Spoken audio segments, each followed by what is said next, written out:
नई नवेली दुल्हन मीनाक्षी विवाह के दूसरे दिन सुबह 9 बजे जैसे ही सोकर अपने कमरे से बाहर निकली, वैसे ही हॉल में बैठी उसकी सास की कड़क आवाज़ सुनाई दी। अब ये देर से सोकर उठने का तरीका यहाँ नहीं चलेगा। जितना सोना था सो लिया अपने मायके में, यहाँ जल्दी उठना पड़ता है बहू। मीनाक्षी ये सुनते ही वापस अपने कमरे में चली गई और एक डायरी और एक छोटा सा पर्स लेकर वापस आई और सास के बगल में बैठकर डायरी का पन्ना खोलकर पढ़ना शुरू किया।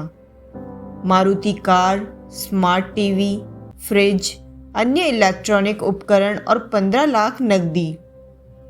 डायरी में जो भी लिखा था वह सब मीनाक्षी ने पढ़कर सुना दिया और कहा, मम्मी जी, ये वो लिस्ट है जो शादी से पहले इस घर से मेरे पिता के पास भिजवाई गई थी। लिस्ट में लिखी सारी चीज़ें मेरे पापा ने मेरे साथ भिजवाई है।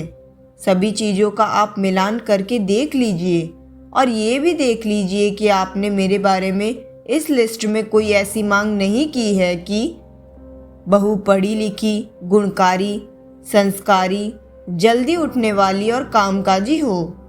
और हाँ मम्मी जी, विदाई के वक्त मेरे पिता ने ये पर्स मुझे देते हुए कहा था, बेटी तू जब तक मेरे आंगन में रही सुरक्षित रही, मगर अब आज से तुझे अपनी हिफाजत खुद करनी है। उसकी सास ने मन में सोचा कि ऐसा क्या है इस बैग में जो ये इतना इतरा रही है।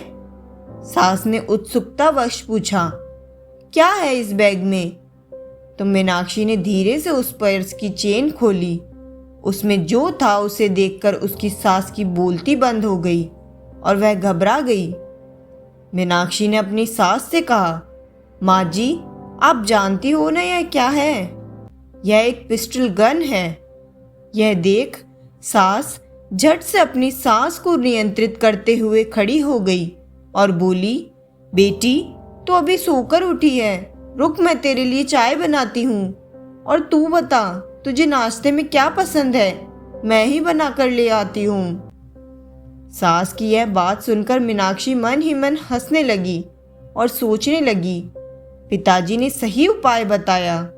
किसी ने क्या खूब कहा है कि घी अगर सीधी उंगली से ना निकले तो उंगली टेढ़ी करनी पड़ती है।